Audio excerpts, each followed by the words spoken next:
Bonjour. Bonjour. Donc, c'est un peu bruyant, mais on va tenter tout de même d'avoir une belle communication aujourd'hui. Euh, J'aime toujours ça commencer en disant, n'hésitez pas si vous avez des questions. Au fur et à mesure, je veux que ce soit interactif. J'en ai pour vous aussi des questions. Donc, sans plus tarder. Oui, puis déjà, je me présente. J'étais pas sur la feuille. Donc, je m'appelle Doriane, je suis conseillère en stratégie IA chez Explorer. William, qui est ici, qui est associé et VP directeur des opérations chez Explorer. Donc, notre but aujourd'hui, vous avez sûrement été attiré par le côté estimation. On va aussi parler de d'autres cas d'usage, mais surtout d'estimation. Donc, je présume que c'est quelque chose dans votre entreprise qui est peut-être douloureux. Le but, c'est de vous expliquer qu'est-ce que l'IA peut faire le plus simplement possible. Donc, si je commence à avoir des figures qui sont comme ça va être notre cue pour essayer de simplifier les choses. Puis, vous pouvez aussi lever la main, n'hésitez pas. Ben, donc, ça, c'est nous. On a 100 projets à notre actif déjà de livrer. Donc oui, l'IA, on en parle beaucoup depuis quelques années, mais on s'est fait les dents quand même sur plusieurs projets, puis on commence à avoir des très, très, très bons résultats. Donc, l'innovation, ça vaut la peine, puis on a hâte de vous présenter ce que ça peut faire au niveau de l'estimation. Petit plan de match, pourquoi innover? Qu'est-ce que l'IA? Ça va être une slide. Je vous rassure tout de suite, là, on vous fera pas l'histoire de l'IA au complet. L'IA au service de l'estimation et quelques autres cas d'usage. Ça vous convient? C'est bon, vous entendez bien? Oui, super. Yes. Pourquoi innover? Pénurie de main-d'œuvre à main levée dans vos entreprises. Est-ce que c'est un enjeu? Pénurie de main-d'œuvre? Oui, quand même. Puis il n'y a pas juste la pénurie de main-d'œuvre, il y a aussi le fait qu'il y a un retard au niveau de la productivité dans les entreprises. La productivité, ça se calcule, c'est une formule mathématique, donc valeur ajoutée sur les heures travaillées. Et puis on peut voir que dans le secteur de la fabrication, dans lesquels potentiellement vous travaillez, la croissance annuelle, elle est négative dans les dernières années. Et Si donc, je il y peux a un retard rajouter, à rattraper là-dessus. à ce niveau-là, c'est quand même étonnant quand on voit ça, ce genre de figure-là. La technologie avance. Historiquement, on est plus productif. Dans les 100 dernières années, c'est ce qui fait que la société moderne est rendue où est-ce qu'elle est aujourd'hui. On est supposé de le voir avec l'IA, les nouvelles technologies, mais il y a un retard au Québec de modernisation, puis ça se traduit par ces chiffres-là que vous voyez aujourd'hui. La productivité, c'est la clé du succès. Les 10% des PME canadiennes les plus productives font plus de ventes, plus de bénéfices. Je vous encourage fortement à les consulter. J'ai mis la référence en bas, casse-tête de la productivité au Canada. C'est la BDC qui a monté ça. C'est un beau PDF avec plein d'informations d'où j'ai tiré ces statistiques. Et il y a aussi des solutions. Donc, ça parle d'innovation, ça parle d'intelligence artificielle et d'autres solutions par secteur d'activité. Donc, c'est vraiment très pertinent à consulter. Donc, maintenant, l'intelligence artificielle. Le but n'est pas de vous rendre des experts en IA, mais de s'assurer que tout le monde a une compréhension suffisante pour pouvoir suivre ce qui s'en vient. Donc, à main levée ici, qui sait conduire une voiture? Pas mal tout le monde. Mais dans tout ce monde-là qui savent conduire une voiture, qui sait comment fonctionne en détail le moteur? Donc, comment l'essence rentre avec les pistons et le séquencement et tout ça. Moi, je lèverai pas ma main. C'est quand même beaucoup parce qu'habituellement, dans la majorité des conférences ou ateliers que je donne, la majorité ne savent pas comment ça fonctionne. Mais ça ne nous empêche pas de conduire une voiture aujourd'hui. On est capable de la conduire, mais on a besoin de certaines informations pour conduire la voiture. On a besoin de savoir que quand on pèse sur le gaz, ça va accélérer. Sur le break, ça va ralentir. Tourne le volant, ça va aller à gauche, ça va aller à droite. Avec cette information-là, on commence à pouvoir interagir et à utiliser une voiture. L'IA, c'est un peu ce qu'on a besoin de savoir aussi. On n'a pas besoin de savoir en détail comment la fameuse boîte noire fonctionne pour l'utiliser dans votre entreprise. On a besoin, par contre, de savoir qu'il y a des données rentrantes. Donc, dans l'exemple qu'il y a ici, c'est des images de fruits et qu'on veut un résultat sortant. Dans ce cas-là, c'est de classer c'est quel fruit qu'on voit sur l'image. Par contre, vous pouvez imaginer que si j'ai appris à mon modèle à reconnaître des fruits, des images de fruits, soudainement, je lui donne une chanson. Il va faire comme un peu, là, c'est quoi ça? Un peu comme si je me mettais à mettre de l'eau dans mon véhicule au lieu du gaz. Ça causerait problème. Fait que c'est ça qu'on a besoin de garder en tête. On a des données qui rentrent, on a un résultat qu'on veut obtenir et on le programme dans le but de prendre ces données-là, des images, et d'avoir un résultat classifié. C'est quoi qu'on voit sur l'image. C'est vraiment tout ce qu'on a besoin de savoir pour pouvoir par la suite suivre le reste de la présentation et en suivre comment on va utiliser l'IA dans l'entreprise. Pas besoin de savoir les détails. Parce qu'en fait, quand on rentre trop dans les détails, on se perd un petit peu des modèles d'IA. Il y en a de toutes sortes. Puis le but, c'est de partir avec vos problèmes d'affaires à vous. C'est quoi vos enjeux? Puis après ça, on trouve la technologie pour le solutionner.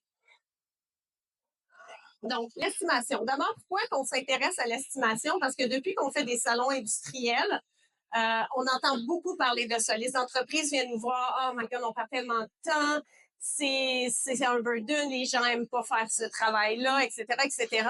Donc, nous, on s'est dit, oh, attention, il y a probablement quelque chose ici à optimiser.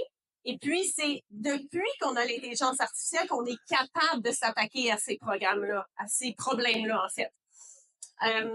Donc, l'estimation, c'est un processus souvent long, répétitif, avec des étapes qui sont manuelles, etc.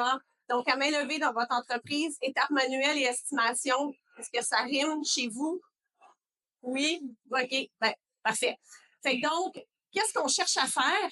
On veut augmenter la capacité à sortir des soumissions. Et ça veut dire qu'on doit raccourcir le temps de certaines étapes. Et le temps qu'on veut raccourcir, c'est le temps qui est manuel, puis qu'on peut donner à une machine. Parce que le temps qui est le temps humain, qui est la stratégie de l'entreprise, qui est votre partie spécifique à vous, que vous voulez garder vos humains dans la boucle, et ça, on le conserve parce que c'est la partie aussi que les gens aiment faire. Si je peux rajouter à ce niveau-là, c'est la connaissance sur comment on fait une estimation dans votre entreprise. C'est quelque chose de précieux, dans le sens que vous avez quelqu'un qui va rentrer dans l'entreprise, vous allez le former, puis 6 mois plus tard, il va décider que c'est trouver un autre job. Puis ben, finalement, tout le temps de formation qu'on a mis, ben, c'est un peu perdu. Ou on a quelqu'un qui est sur le bord de sa retraite, que ça fait 30 ans qu'il fait les estimés. Quand il s'en va, la connaissance s'en va avec lui. Fait que ça aide non seulement à automatiser des tâches répétitives, mais aussi à prendre la connaissance qui sont dans la tête des gens, puis la mettre de manière informatisée, qui va pouvoir être utilisée par plusieurs personnes. Donc, c'est vraiment de faire jouer ensemble l'humain et la machine pour faire ce qu'un est le meilleur à faire et l'autre ce qui est le meilleur à faire. Exactement. Et donc, quand on automatise, on accélère le processus d'estimation. On va réduire le temps que ça prend pour faire des étapes manuelles répétitives. On va aussi diminuer les erreurs. Et ben, au bout du compte, on veut faire plus de soumissions avec la même équipe. Donc, imaginez, vous avez 8 personnes, disons, à l'estimation, ils produisent 12 d'estimations par semaine, moyenne de 2,4 par jour. Bien, si on trouve un moyen, avec l'intelligence artificielle, d'accélérer de 40 ce processus-là, bien, tout d'un coup, vous en sortez 20 soumissions par semaine. Fait, ça vous donne une idée là, de la multiplication, le facteur de multiplication que ça peut vous donner. Mais là, j'ai une question pour vous. C'est quelqu'un qui veut s'essayer. Pourquoi est-ce que maintenant, aujourd'hui, on est là à parler devant vous de l'estimation? Pourquoi maintenant, pas il y a 10 ans? C'est pas un problème qui date d'hier, l'estimation dans les entreprises. Pourquoi est-ce qu'on est rendu là? Est-ce que quelqu'un qui veut s'essayer? Voilà, c'était trop complexe à... Trop complexe avant? Hein? Monsieur? Pénurie de main-d'œuvre qui rend le problème encore plus pressant? Tout à fait. C'est toutes des bonnes réponses. C'est complexe, l'estimation, et ça demande différentes étapes de comprendre du texte, de lire des plans et tout. Et la technologie en arrive là. Une des technologies qu'on a vu maturer dans les dernières années et donc qui permet maintenant, c'est les fameux LLM, les Large Language Models. Donc, c'est ChatGPT que vous connaissez, c'est l'exemple le plus connu. On a aussi Gemini, Claude, Copilot, qui est même un peu la même chose que ChatGPT. Et ça, c'est rendu à un point où est-ce qu'on est capable de les utiliser en entreprise de manière à bien les encadrer pour pouvoir vous faire des tâches et que c'est fiable et qu'on peut vraiment en tirer bénéfice. C'est plus un petit jouet qui nous permet de générer un petit poème pour le fun comme il y a 2 ans. Et les petits Donc, poèmes sont toujours aussi intéressants à faire, là. C'était pas. tout à fait. Donc, les LLM amènent une panoplie de possibilités, pas juste dans l'estimation, évidemment, mais l'estimation est une des places où on va pouvoir en tirer un grand bénéfice. De plus en plus, on peut aussi l'utiliser avec des images, du son, donc ça bouge extrêmement vite et cette capacité qu'on appelle multimodale, donc de lire différents types de données, va nous permettre aussi d'utiliser dans d'autres facettes. Par contre, la maturité au niveau du texte ne sera pas la même que celle au niveau des images, etc. Donc, c'est vraiment la fondation de plein de, disons, de blocs qu'on va vous présenter plus tard. C'est les fameux LLM. Donc, par contre, si c'est les fameux LLM, pourquoi est-ce qu'on ne peut pas juste utiliser ChatGPT? On ne peut pas juste dire à ChatGPT, ben, voici le devis, dis-moi combien ça va coûter. Quelqu'un qui a une idée? Hein? Confidentialité. Dans confidentialité, oui.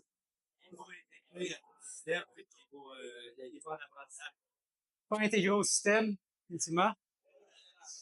Hein? Il est trop Au général. général. Oui. Exact. C'est toutes des bonnes réponses, définitivement, parce qu'on veut s'assurer.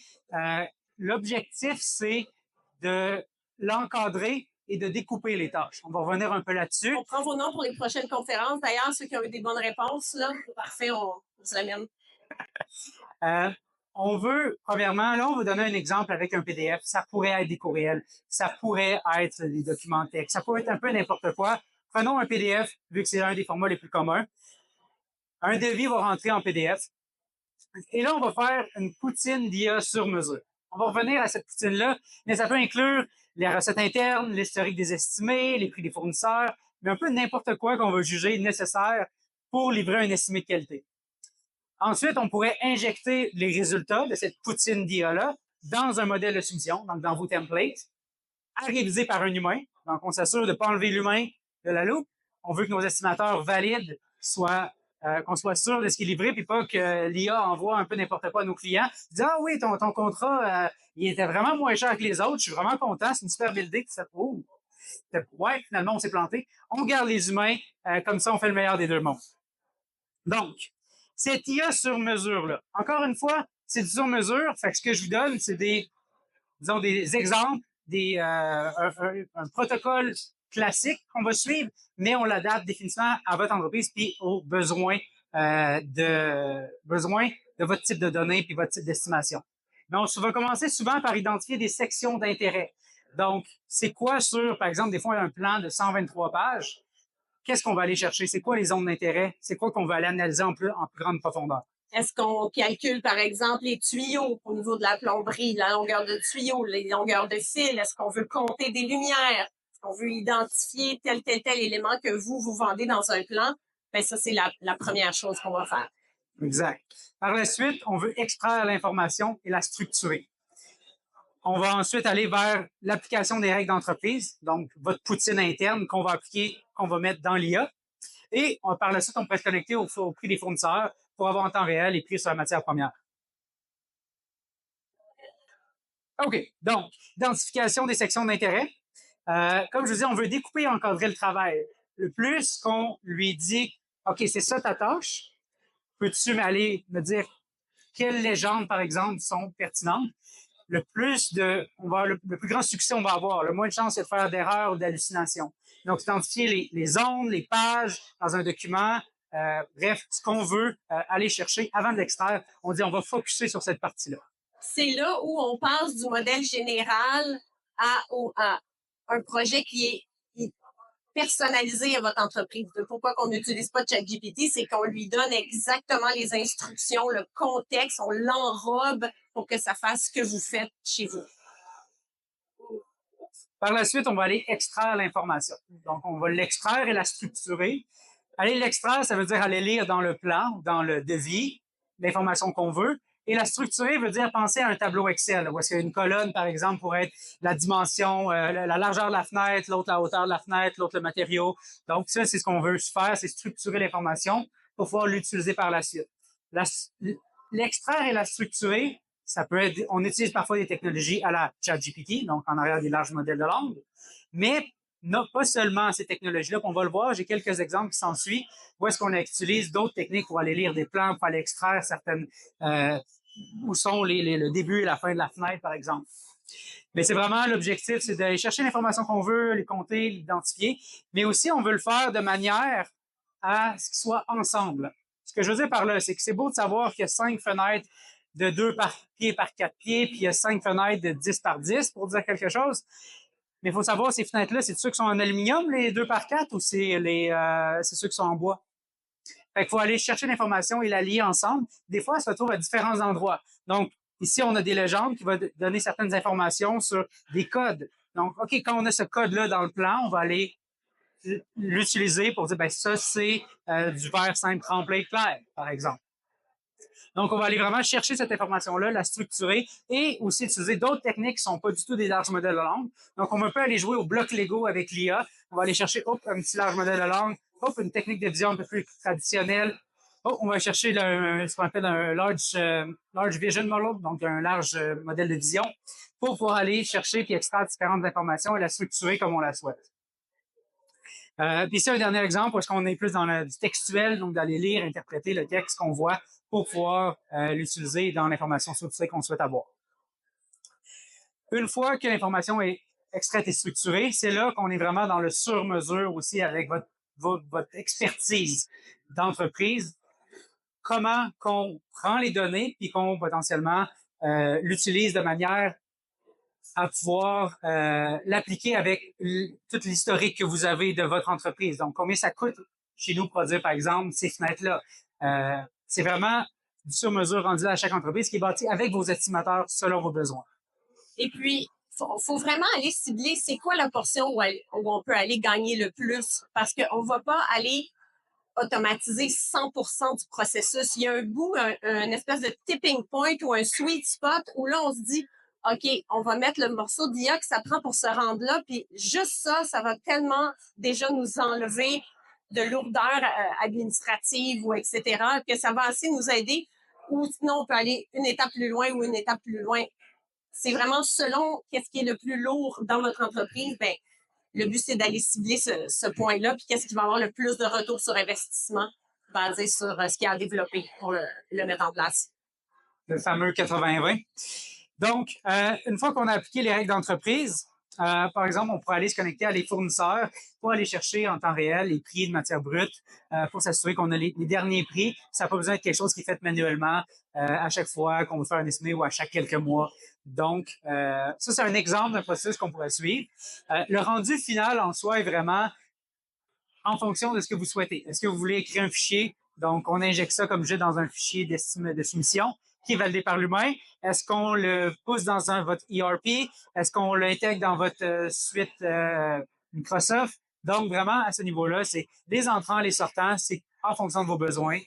Et on s'adapte de manière à le faire le plus efficacement possible pour vous. Le but, c'est aussi que ce soit presque invisible, dans le sens que ça entre dans vos opérations, que ce soit le plus fluide possible pour amener le moins de dérangement. Parce que déjà qu'il y a de la gestion de changement, en général, quand on amène des nouvelles technologies, le but, c'est de trouver la façon la plus fluide de l'amener dans vos processus. Exact. Donc, ça fait un peu le processus qu'on va utiliser pour mettre en place et utiliser l'IA pour l'estimation. Donc, ça va ressembler à quoi les différentes étapes? Ça dépend effectivement de votre entreprise et ça vous donne tout de même une vision globale de qu'est-ce qui est utilisé habituellement, c'est quoi les différentes étapes qu'on utilise pour pouvoir faire bénéficier de ces avancées technologiques-là en IA au niveau du processus d'estimation. On a d'autres très bons cas qu'on retrouve quand on parle avec les PME qui sont très, très, très utiles aussi. Donc, on voulait finir avec ça pour ouvrir la porte à d'autres choses. Au niveau de la facturation, par exemple, il y a souvent beaucoup de manuels. Donc, comme je disais au début, souvent, ce qu'on cherche, c'est où est-ce qu'il y a du volume, où est-ce qu'il y a du manuel. On a une option d'aller mettre de l'intelligence artificielle là-dedans, qui n'était pas nécessairement possible avant parce qu'on disait, ouais, mais tu sais, toutes les factures sont différentes.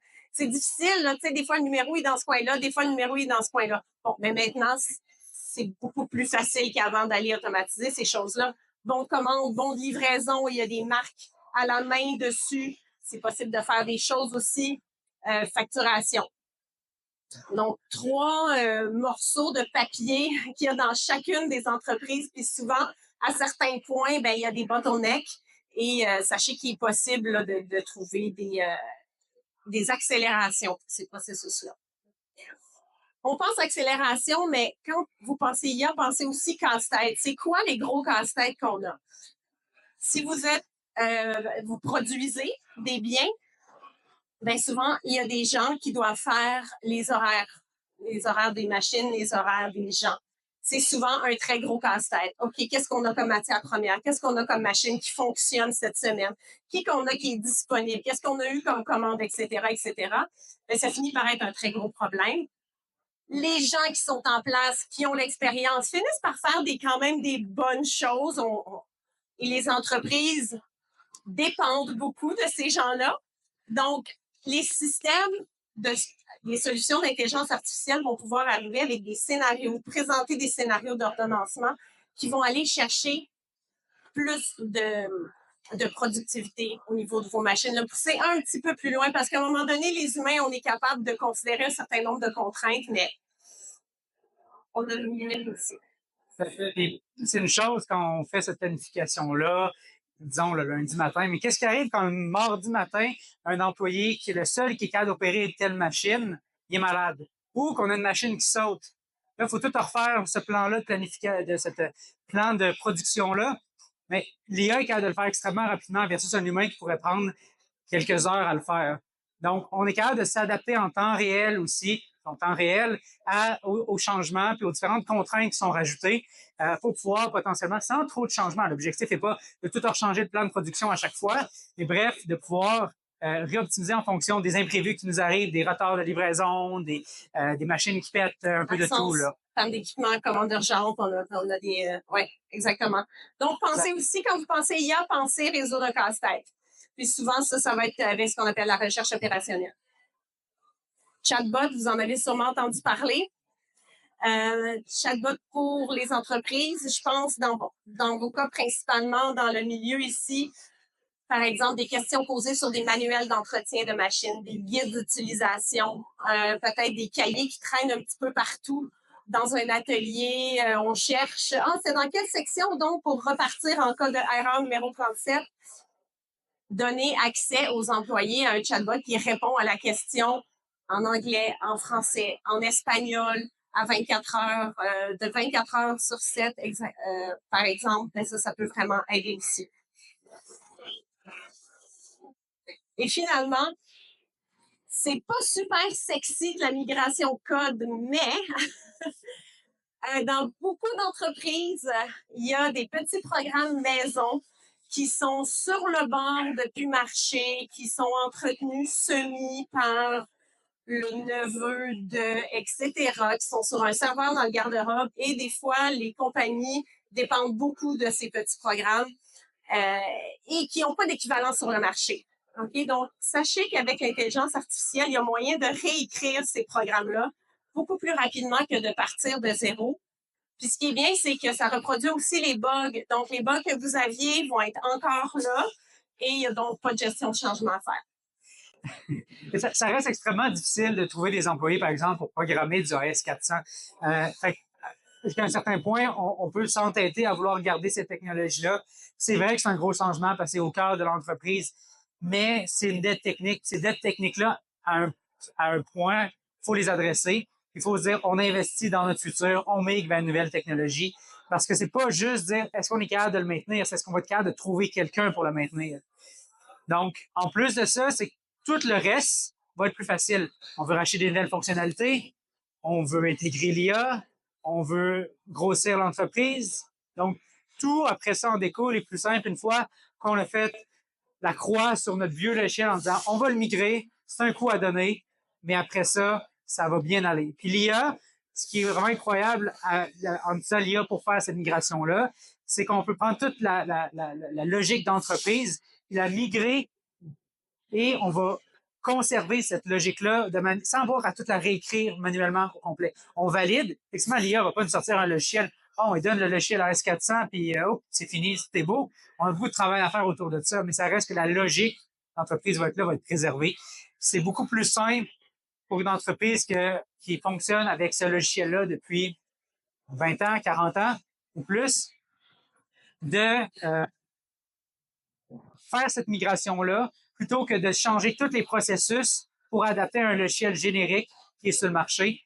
Donc, oui, c'est un investissement, oui, il faut le faire, puis ça demande un peu de temps à l'interne, mais c'est beaucoup plus simple parce que ça garde vos processus actuels comme votre entreprise fonctionne. Fait que comme Dorian disait, il y a beaucoup moins de gestion de changement à faire que de dire on prend un logiciel et on change tous nos processus pour le faire fitter au logiciel. Exactement. Fait que dans ce cas-ci, on ne parle pas d'accélérer des processus ou d'amener de la productivité, mais on parle de gérer des risques en entreprise. Puis le risque, c'est qu'à un moment donné, le programme, ben c'est ça, il marche pas, il marche plus, puis on n'a pas personne qui s'en occupe. Est-ce qu'il y a des questions? Voilà. Merci beaucoup de votre participation. Merci.